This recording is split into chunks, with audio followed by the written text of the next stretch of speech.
하나님의 말씀 봉독하도록 하겠습니다. 민수기 13장 17절에서 33절의 말씀입니다. 민수기 13장 17절에서 33절의 말씀입니다. 같이 교독해 나가도록 하겠습니다.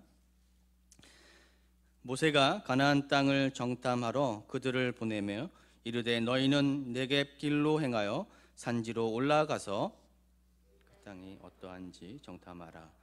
곧 그 땅 거민이 강한지 약한지 많은지 적은지와 그들이 사는 땅이 좋은지 나쁜지와 사는 성읍이 진영인지 산성인지와 토지와 벽한지 메마른지 나무가 있는지 없는지를 탐대하라. 또 그 땅의 실과를 가져오라 하니 그때는 포도가 처음 익을 즈음이었더라. 이에 그들이 올라가서 땅을 정탐하되 신 광야에서부터 하맛 어기 르홉에 이르렀고 또 네겝으로 올라가서 헤브론에 이르렀으니 헤브론은 애굽 소암보다 7년 전에 세운 곳이라. 그곳에 아낙 자손 아함과 세세와 달메가 있었더라. 또 에스골 골짜기에 이르러 거기서 포도송이가 달린 가지를 베어 둘이 막대기에 꿰어 매고 또 석류와 무화과를 따니라. 자손이 거기서 포도를 베었으므로 그것을 에스골 골짜기라 불렀더라. 40일 동안 땅을 정탐하기를 마치고 돌아와 바란 광야 가데스에 이르러 모세와 아론과 이스라엘 자손의 온 회중에서 나와 그들에게 보고하고 그 땅의 과일을 보이고 모세에게 말하여 이르되 당신이 우리를 보낸 땅에 간즉 과연 그 땅에 젖과 꿀이 흘렀는데 이것은 그 땅의 과일이니이다.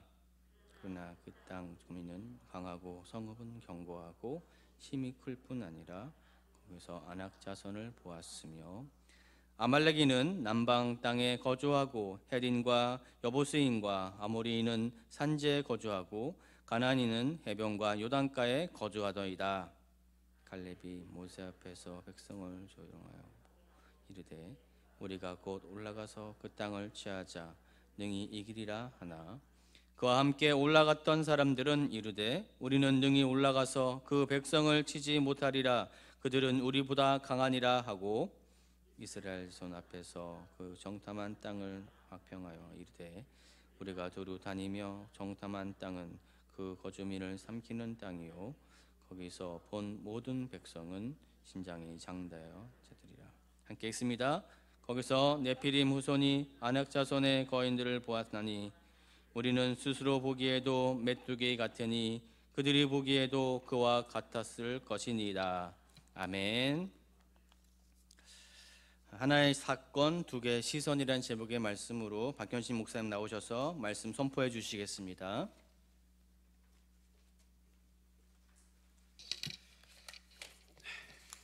어버이 주일을 맞이하였습니다.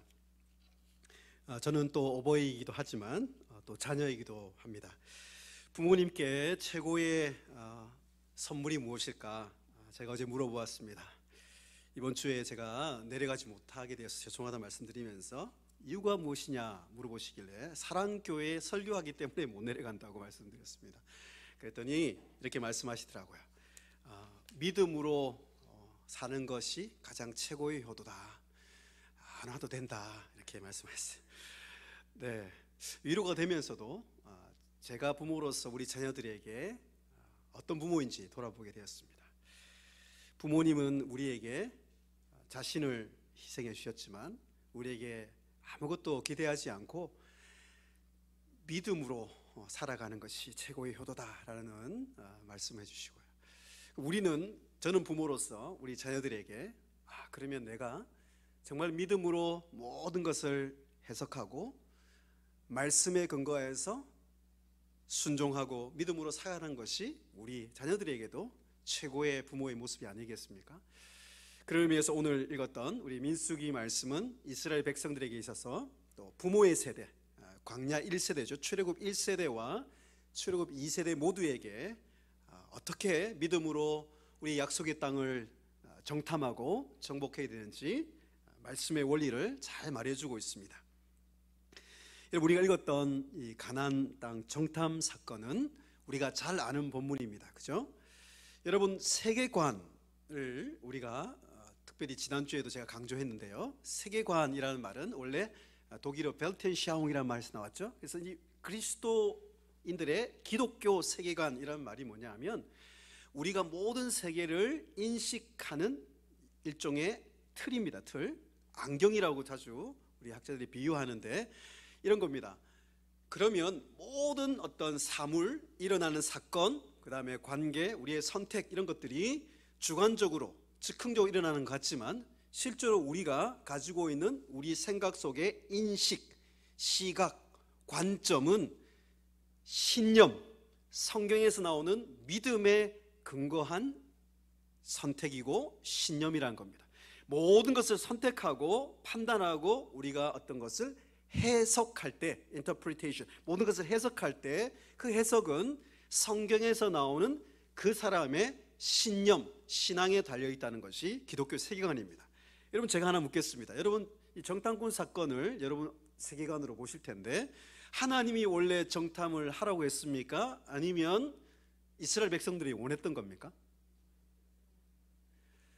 저는 사실 오늘 이 민수기 말씀만 보면 하나님이 명령한 것처럼 보입니다. 그죠?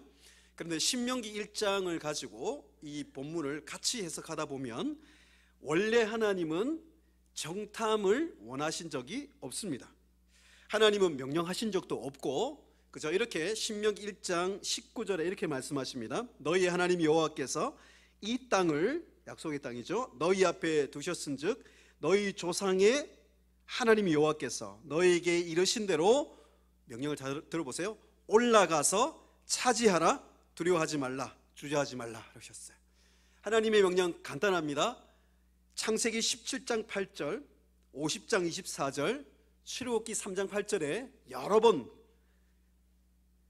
이미 애굽에서 노예 생활하기도 훨씬 전에 하나님이 아브라함에게 약속의 땅은 너희에게 주신 땅이고 이곳에서 번성하게 될 것이라고 말씀하셨고, 야곱이 이것을 다시 반복했고, 또 출애굽하기 전에 출애굽기 3장 8절에 보면 다시 한번 이 출애굽 시키시는 구원의 이유가 약속의 땅에 들어가기 위한 것을 반복해서 말씀하고 있습니다. 그러면서 자주 나오는 하나의 아주 중요한 신명기, 우리에게 믿음을 주시기 위한 표현이 뭐냐 하면 젖과 꿀이 흐르는 땅이에요. 이 표현은 단순히 어떤 묘사를 하는 게 아니라 하나님이 주신 약속의 땅이라는 것을 표현하는 상징적인 표현이 뭐냐 하면 젖과 꿀이 흐르는 땅이에요. 그래서 하나님은 이 가데스 바네아, 여기 지점이 가데스 바네아입니다. 우리로 말하면 이스라엘의 가장 남방 국경 경계선입니다. 이 가데스 바네아, 이스라엘 백성들에게 있어서 역사상 가장 중요한 선택의 기로에 서 있는 곳이 가데스 바네아입니다. 우리 삶 가운데서도 제가 이런 얘기를 하는데 영적인 가데스 바네아를 우리가 서 있을 때가 종종 있습니다. 우리 인생의 가장 중요한 순간, 우리 자녀들에게 있어서, 이들에게 있어서 가장 중요한 선택의 순간이 영적인 가데스 바네아가 될 수 있습니다. 그죠? 이스라엘 백성들이 진짜 어렵게 출애굽을 하고 약 1년 한 1개월, 한 1년 동안 애굽에서 나와서 시내산에서 이곳까지 올라오게 되었습니다. 하나님이 원하신 건 뭐라고요? 올라가서 취하면 돼요. 하나님의 원래 오리지널 플랜은, 원래 계획은 여기서 저 약속의 땅이 보이니까 올라가서 정복하면, 만약에 그렇게 선택했다면 이스라엘의 역사는 완전히 바뀌었을 거예요. 그 광야 가나안 1세대는 약속의 땅에서 하나님의 복을 누리면서 다음 세대에게 믿음의 유산을 남겨주고 그곳에서 생을 마감하는 그런 인생으로 살았을지 모릅니다. 그런데 오늘 이 사건, 황금 송아지 숭배 사건과 함께 이스라엘의 가장 결정적인 사건을 오늘 보여주면서 하나님이 처음에 오리지널 플랜은 아니었지만 이스라엘 백성들이 이곳에 도착하자마자 그들이 느꼈던 것은, 또 그들이 들었던 것은 이 가나안 땅이 결코 만만한 땅이 아니라는 것을 판단하게 되었던 거죠. 여러분, 아마도 그들이 이 땅을 정복하기도 전에 이 땅에 우리가 나중에 알게 되는 사실이지만 여리고성이라든지 그 다음에 거인 족속이라든지 또 헤브론의 철기 문화, 또 산지에 있었던 또 히타이트 족속들이 가지고 있었던 아주 선진 그런 군사 문화, 이런 것들에 대해서 이미 인식하게 된 것 같아요. 그러니까 그들이 가데스 바네아에서 바로 올라갈 수가 없는 거예요. 그때 그들이 하나님 앞에 요청했던 게 뭐냐면, 신명기 1장에 뭐냐면, 하나님, 저희들이 올라가고 싶긴 한데 저희들이 좀 정탐 좀 해보고 가면 안 되겠습니까? 라고 하나님께 요청을 했고, 하나님은 그들의 믿음 없음에 대해서 심판을 하거나 그들에게 어떤 가혹한 벌을 내리시지 않고, I understand, 너희들 상황을 내가 이해하니까 그래, 제일 믿음 좋은 12명의 정탐꾼을 12지파에서 한 사람씩 선정해서 너희들이 40일 동안 정탐한 다음에 그러면 너희들이 믿음으로 올라가서 취하면 되겠네 라고 하나님이, 요즘 말하면 플랜 B라 그러죠. 하나님이 계획해 주신 거예요. 하나님 그 정도로 이해력이 많으신 분입니다. 그죠? 그러면 이제 하나님의 기대와 이스라엘 백성의 기대는 이곳에 모아져 있습니다. 오늘 말씀에 보면은 2절과 3절 읽지 않았지만 지휘관 된 자, 수령된 사람 나오는데 12명의 이름에 몇 면이 나옵니다. 여러분 12명의 이름을 잘 아십니까? 잘 모르시죠? 이것도 우리에게 가지고 있는 일종의 해석입니다. 성경을 볼 때 우리는 이미 해석된 눈으로 성경을 많이 봐요. 저도 그렇습니다. 이번에 제가 말씀을 준비하면서 제가 부끄러운 얘기가 될 수 있지만 이 10명 10정탐꾼은 이미 제가 해석이 끝났어요. 부정적인 사람들, 믿음이 없는 사람들, 이스라엘 백성들을 무너뜨린 이 나쁜 지도자들, 이런 어떤 인식이 강했습니다. 물론 맞긴 맞습니다. 그런데 이 12명, 특별히 나중에 부정적인 보고를 하게 될 사람들의 면면을 우리가 선입견 없이 보게 되면 한번 보십시다. 산무아는, 제가 말씀을 간단하게 드릴게요. 산무아는 하나님의 명성이란 뜻이고, 사밧은 사밧, 하나님이 재판관이시다 라는 뜻이고, 갈렙은 여러분 아시다시피 이 에서의 그 후손 그나스 족속은 에돔 족속이거든요. 그러니까 이스라엘에게서는 아주 원수에 가까운 혈통의 집안이에요. 그렇지만 아무튼 갈렙은 하나님께 충성됨, 이런 뜻을 가지고 있죠. 그 다음 이갈은 하나님이 심판하고 보복하실 것이다. 그 다음에 호세아는 여러분 아시다시피 예슈와 호세와, 하나님은 구원이시다, 여호수아를 얘기하는 겁니다. 그 다음에 발디는 구속, 하나님은 우리의 구속이시다. 갓디엘은, 엘은 하나님이시니까 하나님은 나의 행운 혹은 나의 복이시다. 갓디는 나의 행운, 나의 복됨, 이런 뜻이고, 그 다음에 암미엘이니까 암미는 백성이라는 뜻이죠. 그러니까 하나님의 백성. 수들은 감추어진 비밀, 나비는 하나님 옆에 숨은 존재, 그웰은 하나님의 구속하신 자. 자, 공통점이 뭡니까? 하나님의 성품과 하나님이 하시는 구원과 관련된 다 이름을 가지고 있어요. 구약에서 특별히 지도자는 그 이름이 그 사람의 인격과 삶을 표현해 주는 것이다 라고 학자들이 얘기합니다. 딱 100%는 아니지만 아무튼 일반적으로 봤을 때 이 12명은 모두, 여러분 상식적으로 볼 때도 하나님이 각 지파에서 믿음 없는 사람을 뽑았겠습니까? 그래도 그 지파들 중에 가장 믿음이 있고 하나님의 이름과 하나님의 구원에 대해서 세계관을 가진 사람을 뽑았을 것이라고 판단하면 가장 합리적이고 정확한 해석이 될 것 같아요. 그러면 하나님이 이미 전략이 나왔습니다. 하나님은 올라가서 믿음으로 취하라고 이미 말씀하셨고, 우리의 믿음의 부족함을 이해하셔가지고 12정탐꾼, 믿음의 지도자들을 하나님이 대신 보내서 40일 동안 정탐하고 온 다음에 올라가서 취하라고 이미 하나님의 전략과 전술을 다 소개합니다. 하나님이 우리에게 얼마나 세밀하게 우리의 믿음을, 또 이 영적인 정탐과 이 약속의 땅의 정복을 하나님이 인도하시냐면 17절부터 20절까지 보시면 실제로 정탐하러 가서 그냥 정탐하러 오라는 게 아니에요. 실제로 남방에서부터 최북방까지 장정이 한 일주일이면 걸어서 다 돌아볼 수 있는 정도의 거리입니다. 그런데 무려 40days, 40일간 정탐을 하라는 것은 뭐냐면 하나님이 아주 세밀하게, 아주 상세하게 여유있게 다 보고 오라는 것인데, 6가지 영역에서 어떤 것을 보라고 하는 것까지도 하나님이 다 알려주셨다는 것을 꼭 기억하셔야 됩니다.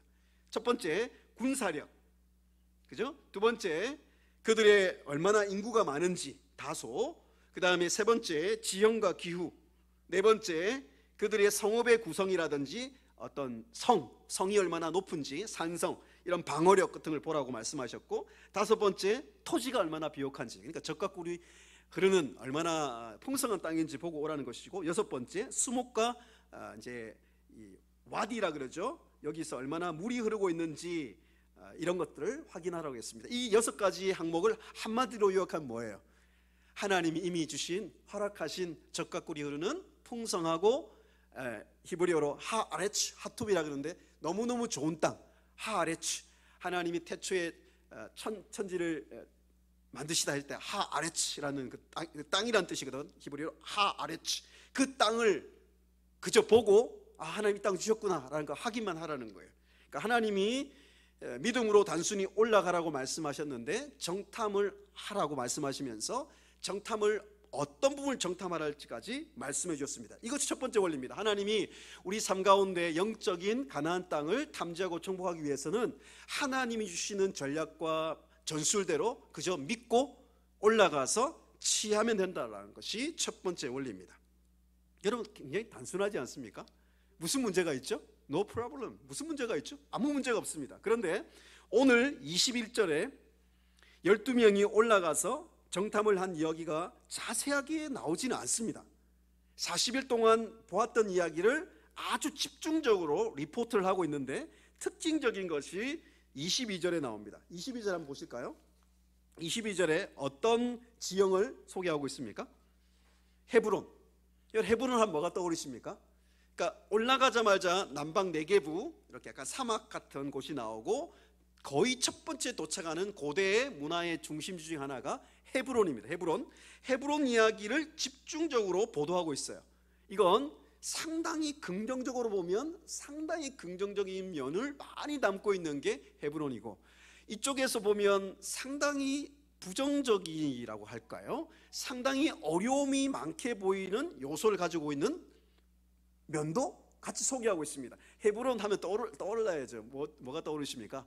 아브라함과 그 가족이 처음 정착하고 묻혔던 곳, 아브라함이 그 막벨라 굴 그리고 헤브론 땅을 가장 합법적으로 먼저 구입한 땅이기도 하고, 헤브론은 그곳에서 하나님께 단을 쌓고 하나님께 예배했던 우리 조상들, 우리 부모님들이 대대로 가나안 땅 하면 하나님이 주신 땅이라고 상징적으로 가장 먼저 떠올렸을 땅이 헤브론입니다. 하나님이 이 10정탐꾼을 통해서 12정탐꾼이 헤브론에 가서 그걸 확인하라는 거였어요. 그런데 오늘 헤브론에 마침 뭐라 그럴까요? 참 묘하다 그래야 되나요? 이 헤브론에 리포트가 하나 더 있는데 22절에 아낙 자손 아히만 셋의 달매가 있었다고 얘기합니다. 여러분, 이 아낙 자손이라는 단어가 오늘 28절에 등장하는데요, 이 10정탐꾼이 이 리포트에 있어서 빨간 줄을 쭉 그어가지고 요즘 말하면 아주 하이라이트, 강조하는 첫 번째 포인트가 아낙 자손입니다. 여러분, 이후에 32절에도 보면 이 아낙 자손에 대한 상세한 묘사, 신장이 크고 그들은 강하고, 33절에 네피림 후손인 아낙 자손의 거인들을 보았다고 했습니다. 여러분, 첫 번째로 좀 잠시 돌아가겠습니다. 첫 번째 원리가 뭐라고요? 하나님이 올라가서 취하라 그랬으니까 취하면 제일 좋고, 그런데 우리 1세대가, 우리 부모 세대들이 하나님 말씀대로 그저 단순히 순종하며 믿음으로 사는 모습 보여주는 게 제일 좋다 그랬습니다. 그런데 우리가 믿음이 연약할 때는 때로 하나님이 정탐하라고 하시면 하나님이 알려준 대로 정탐하면 되는 거예요. 그런 다음에 올라가면 되는 거예요. 그런데 이 두 번째 원리가 등장을 지금 하고 있습니다. 이 믿음 좋은 하나님의 성품과 하나님의 구원에 관련된 이 10명의 여호수아 갈렙을 제외한 10명의 정탐꾼의 이 보고서를 히브리어로 디바라고 하는데, 디바, 이 보고서의 내용들을 상세하게 분석을 해보면 여러분들이 발견하는 것이 있습니다. 첫 번째가 뭐죠? 하나님이 보아야 할 6가지 영역을 얘기했습니다. 그거 한번 비교를 해보세요. 하나님이 6군데를 이야기하면서 강조한 게 뭐죠? 그 땅이 얼마나 풍성한 땅인 것을 집중적으로 보라고 했습니다. 그런데 그들이 집중적으로 본 것은 하나님이 주신 풍성한 땅의 면모라기보다는 27절에 젖과 꿀이 흐른다라고 모두가 보고하긴 했어요. 객관적인 시각이 있긴 있습니다. 신앙적인 세계관이 좀 있긴 있는 것 같아요. 그런데 그들이 집중적으로 보았던 건 뭐냐 하면 아낙 자손이에요. 볼 수는 있습니다. 아낙 자손은 여러분 헤브론에 하필이면 있었어요. 그들이 약속의 땅이라고 가장 믿을 수 있는 상징적인 헤브론에 그 아낙 자손이 있다는 것이 그들에게 충격이었을 것이고 상당히 부담이 된 것은 이해가 가는 대목이에요. 그런데 그들의 해석이 들어갑니다. 잘 들어보세요. 우리 부모들은, 우리 신앙인들은 이 해석을 정말 잘해야 됩니다. 오늘 그래서 제목이 이거예요. 하나의 사건, 두 개의 시각, 두 개의 해석이에요. 여러분 10정탐꾼과 2정탐꾼이 여러분 다른 땅을 봤습니까? 다른 헤브론을 봤습니까? 두 종류의 아낙 자손을 보았습니까? 모두가 똑같은 것을 보았어요. 모두가 똑같은 땅을 보았고 똑같은 시각을 가지고 보게 되어 있습니다. 그런데 오늘 이 10정탐꾼이 잘 들어보세요. 이런 부정적인 이 시각을 표현하고 있는데, 여러분 부정적인 시각과 부정적인 말을 하는 사람들은요 사실 굉장히 힘듭니다. 여러분은 어떤 사람 주로 좋아하십니까? 저는 사람들을 잘 만나고 여러분 보기보다 인간관계가 굉장히 좋은 사람입니다. 제가 주위에 사람들이 굉장히 많아요. 그런데 표시는 내지 않지만, 표시가 날지는 모르겠지만 저는 부정적인 사람을 가장 부담스러워합니다. 굉장히 냉철하고 굉장히 해석을 잘하고 굉장히 이 사람은 확신 있는 사람이지만 이런 사람과 30분 1시간만 만나도 힘이 다 빠지고 그날 저녁에 잠을 잘 이루지 못합니다. 부정적인 사람. 여러분 제가 묻겠습니까? 네거티브 마인드가, 부정적인 건 어디에서 나오는 걸까요? 오늘 본문은 말해줍니다. 믿음에서 결정이 되는 거예요. 여러분 오늘 본문을 자칫 아주 긍정적인 두 정탐꾼 여호수아 갈렙, 부정적인 10정탐꾼으로 그냥 구분한다면 우리는 일반 사회에서 말하는 긍정적인 사람, 부정적인 사람 구분과 다를 바가 없습니다. 여러분 믿음이 없는 사람도 저도 많이 만나보니까 상당히 긍정적인 사람도 꽤 있습니다. 그런 사람 주로 성공을 많이 하더라고요. 여러분 7가지 성공하는 사람 습관 이런 거 보시면 각 분야에 성공하는 사람들은 대부분 긍정적이에요. 부정적인 사람 별로 없습니다. 그런데 믿음이 있는 사람들이라고 하면서도 부정적인 사람도 있어요. 그런데 제가 이런 말씀드립니다. 오늘 말씀 보면 이걸 결정하는 것은 결국 아까 첫 번째 원리 때 말씀드린 것처럼 하나님의 성품과 하나님의 약속에 대한 믿음이 있는, 그 믿음의 세계관이 있는 사람들은 긍정적이게 돼 있습니다. 긍정적인 사람이라고 해서 반드시 믿음이 있는 건 아니지만 믿음 있는 사람은 긍정적인 해석과 하나님이 원하시는 해석을, 그런 시각을 가질 수밖에 없습니다. 그죠? 자, 그래서 오늘 이 부정적인 10명의 정탐꾼을 다시 한번 조금 분석하면서 우리에게 이런 모습이 없는가 좀 살펴봤으면 좋겠어요. 여러분 중에 없으시겠지만 첫 번째는 뭔지 아세요? 자기가 보고 싶은 것을 더 집중적으로 보는 시각을 가지게 됩니다. 그게 바로 아까 말한 아낙 자손이에요. 여러분 아낙 자손은 실제로 당시에 거인 족속으로 알려져 있습니다. 그런데 제가 힌트를 드리겠습니다. 이들이 처음에 안 된다고 생각했던 첫 번째 근거가 제가 볼 때 헤브론에서 아낙 자손을 본 거예요.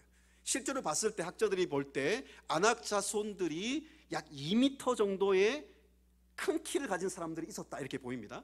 여기에 우리가 1m, 저는 70 몇 센치인데 2m 되는 분들이 지금도 있습니다. 그죠? 아프리카에 가시면 그 어떤 족속들은 거의 다 2m가 넘어요. 지금도 있습니다. 그게 뭐가요? 여러분 골리앗 기억나십니까? 학자들이 골리앗이, 어떤 학자는 2m 90, 어떤 학자는 3m 한 20으로 보는데 아무튼 한 3m쯤 되는 것 같아요. 3m는 겁이 날 것 같긴 해요. 3m. 여러분 그런데 제가 힌트를 드리겠습니다. 이 사람들 어떻게 해석을 자기 주관적으로 해석하는지 보여드리겠습니다. 33절에 부정적인 복을 하면서 32절부터 보시겠습니다. 거주민을 삼키는 땅이라고 얘기합니다. 여러분 이 해석이 어떻습니까? 상당히 객관적으로 보이긴 합니다. 거주민을 삼키는 땅, 이것이 두 가지 해석이 가능한데 이 땅이 굉장히 농사가 잘 안 되는 땅을 얘기할 때 거주민을 삼키는 땅이에요. 그러니까 여러분 지금 우크라이나 사태 때문에 요즘 굉장히 물가가 많이 올랐잖아요. 그죠? 그러면서 아프리카나 이 곡창지대, 미국도 마찬가지, 지금 밀농사가 안 되는 거예요.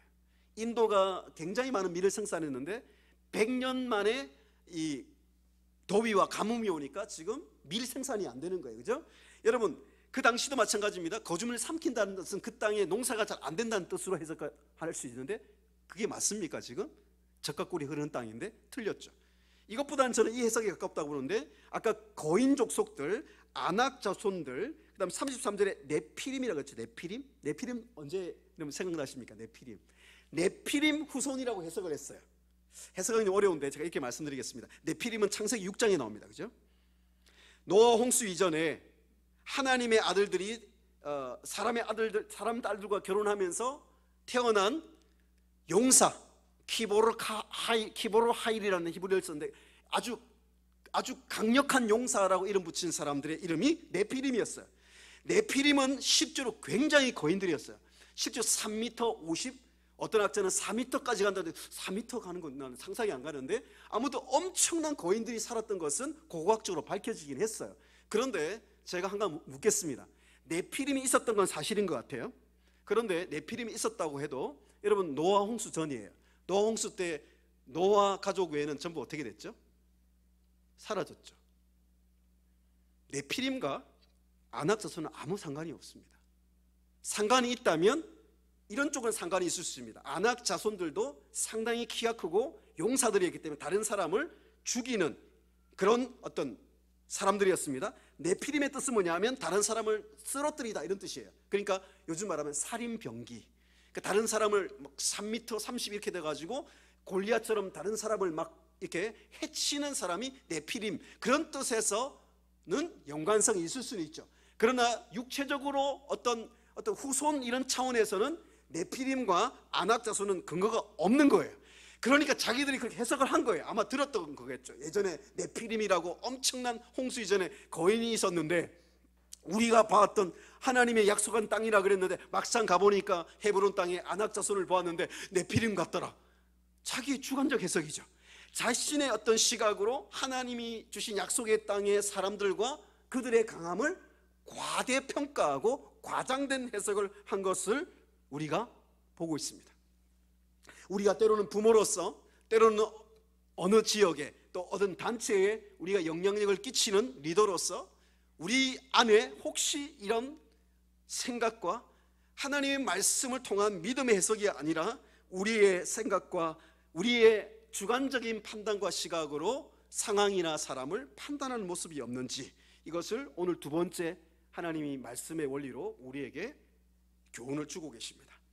여러분 또 하나 더 있습니다. 그들이 보고를 하는데 28절에 적각꿀이 흐르는 땅이라고 객관적으로 한번 이야기한 다음에 28절에 그러나의 표죠. 그러나 이게 생각의 전환이 아니고 이들 안에 있는 불신의 세계관이 딱 드러나는 순간에 그 땅 뭐 적각꿀이 흐르는 땅 맞는데, 그러나 중요한 것은 그 땅 거주민은 강하고 성읍은 견고하고 심이 크고 아낙 자손을 보았다. 네 번의 부정적인 보고를 통해서 그들이 해석한 것이 마치 하나님 말씀보다 더 위에 있고 하나님의 약속이 지금 위에 있잖아요.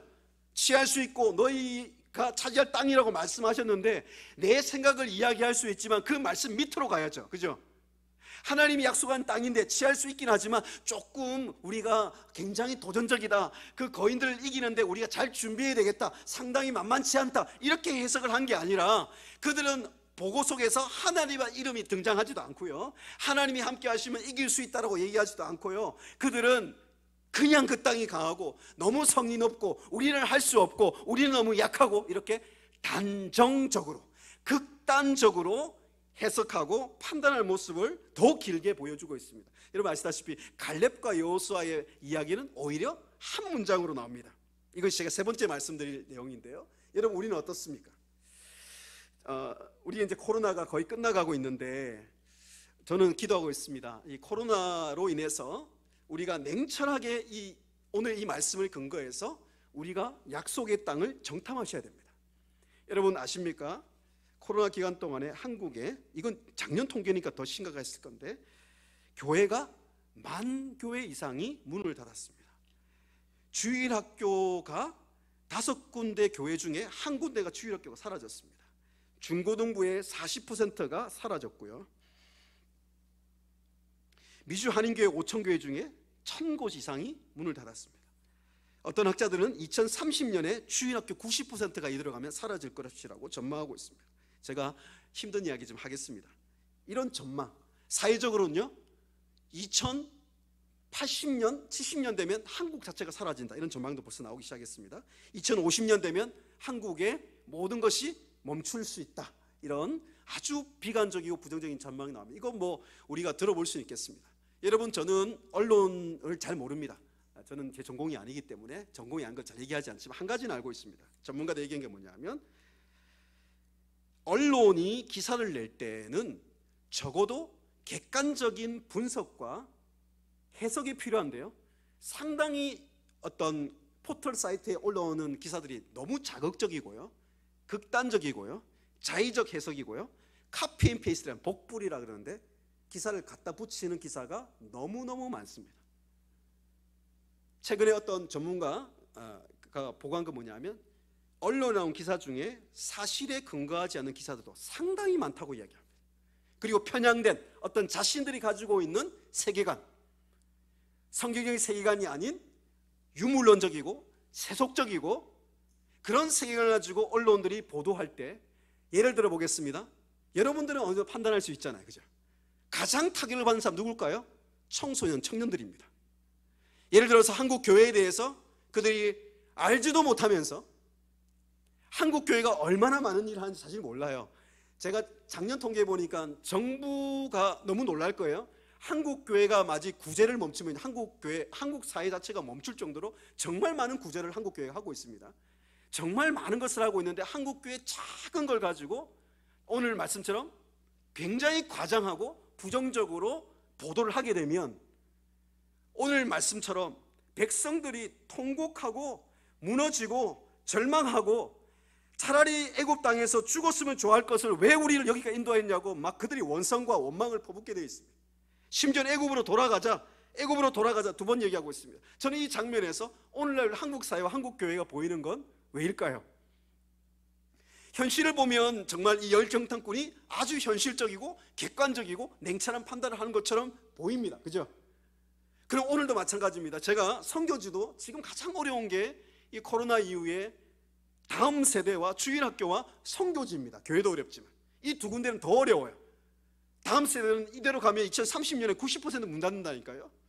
여러분, 이렇게만 저는 보는 것이 아니라 선교지도 지금 초토화되고 가지고 뭐 많이 추방을 당했을 뿐 아니라 코로나 기간에 많이 돌아오셨는데 이게 현지에 남아있는 분도 어렵고, 그래서 한 교회에서요, 제가 잘 아는 교회입니다. 그 교회는 정말 여호수아 갈렙처럼 이 다음 세대와 선교를 우리가 바라보는 믿음의 눈이 필요하다는 것이죠. 그래서 그 교회를 뭘 했냐면, 우리가 비판하지만 말고 부정적인 것만 보지 말고 선교사님들이 제일 필요한 게 뭘까요? 그리고 저희 학교에도 선교사 지망생들이 있는데 선교로 가기 힘든 거예요. 왜냐하면 예를 들어서 선교 갔다가 와도 대책이 없는 거잖아요. 그래서 이 교회에서 결단했습니다. 선교사 500가정을 은퇴하고 돌아가실 때까지 연금을 부어주자라고 해서 선교사 몇 가정요? 500가정을, 그렇게 큰 교회도 아닌데 500가정을 돕는 것을 시행 이미 끝났습니다. 놀랍죠? 이렇게 믿음의 눈으로 어떤 상황을 보고 믿음의 눈으로 하나님의 마음으로 우리가 여호수아 갈렙처럼 약속의 땅을 정복하고 나아간다면 지금도 완전히 다른 결과를 만들어낼 수 있습니다. 여러분, 오늘 세 번째 원리가 나옵니다. 29절 30절을 한번 읽어보겠습니다. 시작. 갈렙이 모세 앞에서 백성을 조용하게 하고 이르되 우리가 곧 올라가서 그 땅을 취하자 능히 이기리라. 굉장히 간단하죠? 아까 하나님이 이미 하신 약속을 다시 그저 반복할 뿐입니다. 하나님이 올라가서 취하라 했으니까 다시 얘기합니다. 그 땅을 올라가서 취하자. 믿음의 반응, 능히 이기리라. 똑같은 사건을 보았지만, 똑같은 정탐을 했지만 차이를 여러분 느끼십니까? 차이는 딱 한 가지예요. 믿음이에요. 하나님이 올라가서 취하라고 한 약속의 땅이니까 우리가 비록 연약하지만, 거인족 속도 있지만, 성도 여리고성 같은 높은 성이 있지만 믿음으로 올라가서 취하면 충분히 이긴다. 이건 믿음에서 나온 해석과 시각입니다. 결국 믿음이 결정하는 거예요. 여러분, 오늘 말씀에 아까 네피림 우선 아낙 자손 거인들을 보았다 했는데 모든 백성이 장대하고 거인이라고요? 이건 완전히 왜곡된 일반화 오류라고 그러는데 이건 전체적인 것을 다 그렇게 주관적으로 해석했습니다. 여러분 전체가 모두 거인족 속이 아닙니다. 여러분 실제로 이 보세요. 거주민을 삼키는 땅을 여호수아 갈렙은 14장에서 뭐라고 얘기했냐면 14장 7절을 보십시오. 온 회중에게 말하여 이르되 우리가 두루다니며 정탐한 땅은 심히 아름다운 땅이라. 하아레츠 하툭. 다시 얘기합니다. 하나님의 표현으로 믿음의 언어로 바꾸어 주시는 여러분 되셔야 돼요. 여러분 자녀들에게, 그리고 여러분 소그룹 있는 사람들에게, 여러분 주위에 있는 사람들에게, 여러분 보시면 부정적인 사람들은 좀 극단적으로 해석하거든요. 주관적으로 해석하고 이걸 크게 확대 해석하고 과장된 해석을 합니다. 그럴 때 여러분들은 혼내지 마시고요, 막 부정적인 사람 얘기하지 마시고 여러분이 믿음의 눈으로, 믿음의 언어로 바꿔주셔야 돼요. 어떻게 해요? 거주민을 삼키는 땅을 하나님이 주시는 아주 좋은 땅이라고 얘기하면서 젖과 꿀이 흐르는 땅이라고 바꾸어줍니다. 아까 33절에 우리가 보기에도 우리 메뚜기 같다, 이걸 이제 메이오시스라 그러는데 한 존재를, 거인족 속을 더 크게 만들고 우리는 완전히 낮추는 이 기법을 쓰고 있습니다. 메뚜기 같다, 그들이 보기에도 메뚜기 같다, 이 말을 어떻게 바꾼지 아세요? 여기 읽어드리겠습니다. 9절에 다만 여호와를 거역하지는 말라, 또 그 땅 백성을 두려워하지 말라, 그들은 우리의 먹이라. 우리가 메뚜기다 이렇게 표현을 한 부정적인 믿음 없는 사람들의 표현을, 그들은 하나님이 함께 하시면 그들은 우리의 뭐라고요? 밥이다, 옛날 성경으로는 먹이다 라고 믿음의 언어로 완전히 바꾸어 주는 게 우리 부모 세대에 할 역할입니다.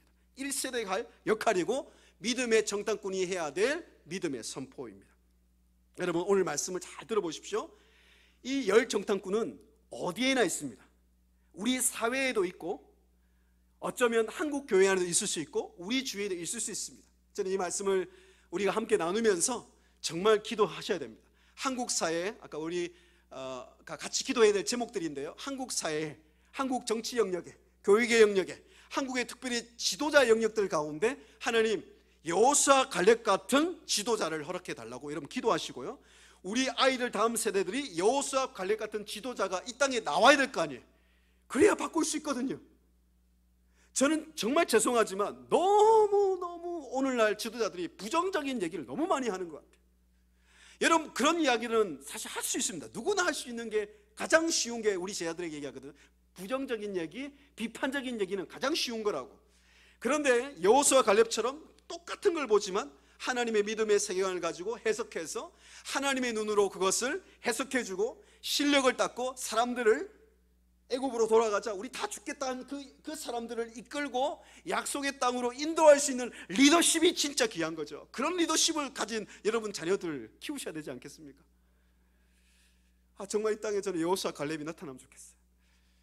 여호수아 갈렙, 여러분 한국교회 초기에 길선주, 원래 장로님이었는데 길선주 목사님 계십니다. 원래 굉장히 다른 종교를 섬기다가 그런 믿음의 사람이 여호수아 갈렙 같은 사람 하나 딱 등장하니까, 여러분 조선이라는 당시에는요 지구상에서 가장 먼저 사라질 나라라고 아마 일본으로 꼽혔을 거예요. 나라 뺏겼죠.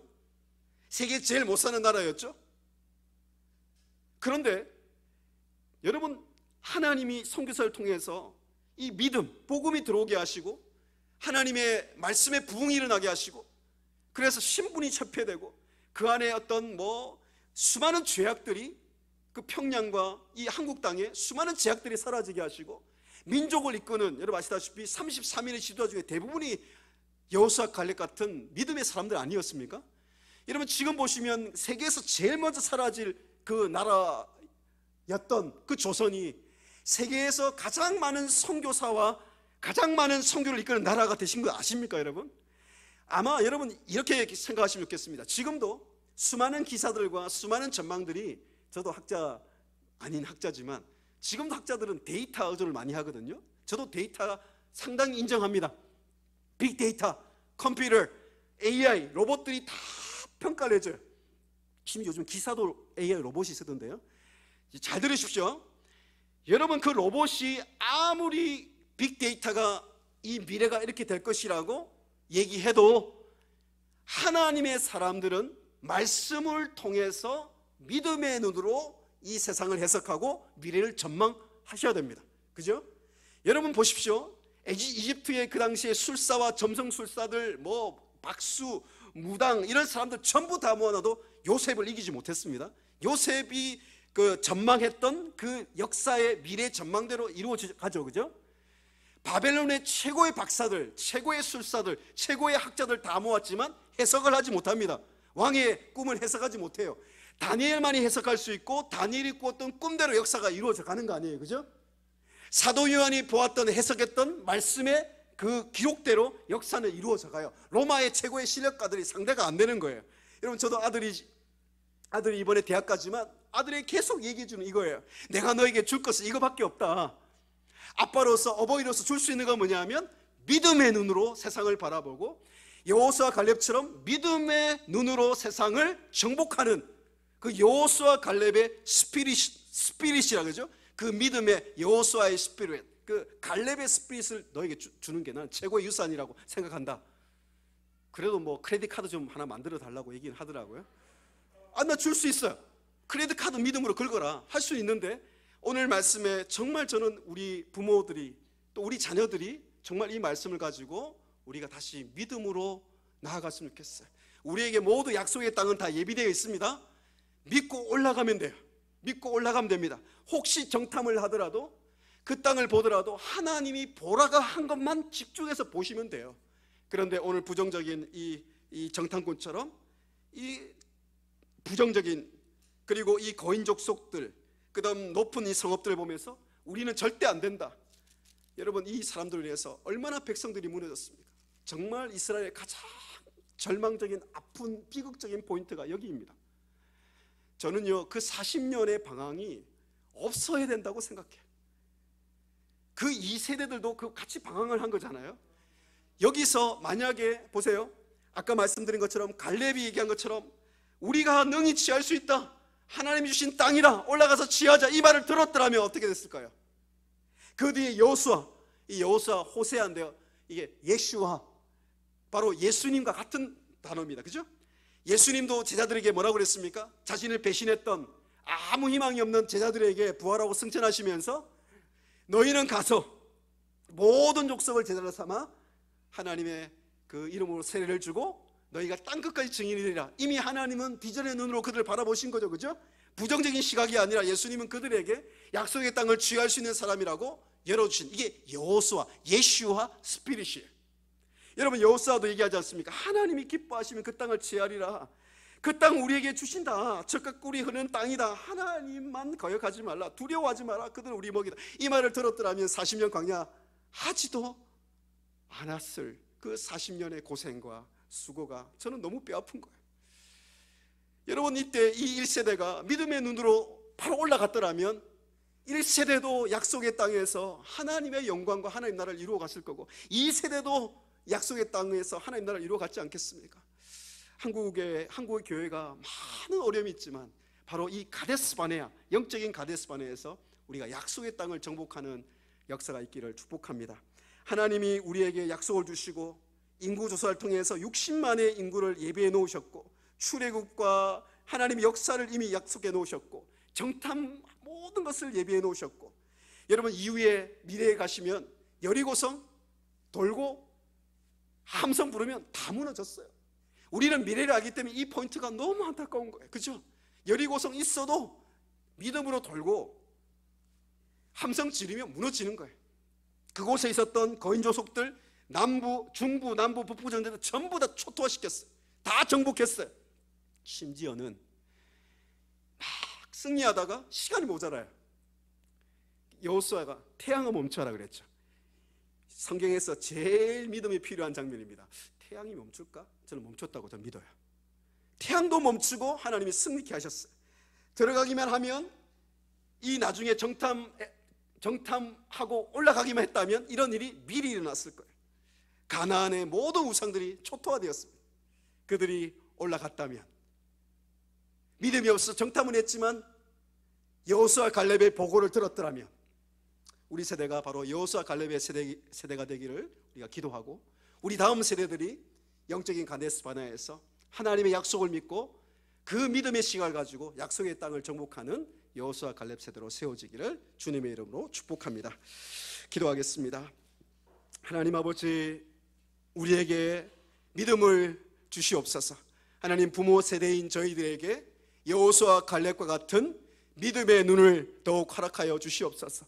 그래서 우리 자녀들과 다음 세대들에게 하나님, 우리가 믿음의 눈으로, 믿음으로 갈렙처럼 이 땅을 취하리라, 능히 취하리라. 내가 85세가 되었으면 하나님 이 산지를 내게 주셔서 능히 취하리라 했던 그 여호수아 갈렙과 같은 믿음을 하나님 우리 부모님들에게, 이 어버이 세대에게 허락하여 주시옵소서. 하나님, 그 열정탐구처럼 하나님 아버지 부정적이고 불신에서 나오는 그런 해석과 시각과 그런 언어를 하나님 우리에게 거두어가 주시고, 우리 다음 세대에게 그런 불신의 하나님 부정적인 시각과 그런 습관과 생각을 조금이라도 하나님 남기지 않도록 우리를 긍휼히 여겨 주시옵소서. 그래서 하나님, 40년 광야가 아닌 약속의 땅으로 바로 올라가서 하나님의 땅을 취하고 하나님 한국교회를 다시 회복시키시며 한국교회를 통해서 다음 세대와 온 세계의 선교가 다시 한번 부흥할 수 있는 그런 하나님의 역사가 우리를 통해 시작되게 하여 주시옵소서. 예수님의 이름으로 감사하며 기도하옵나이다. 아멘.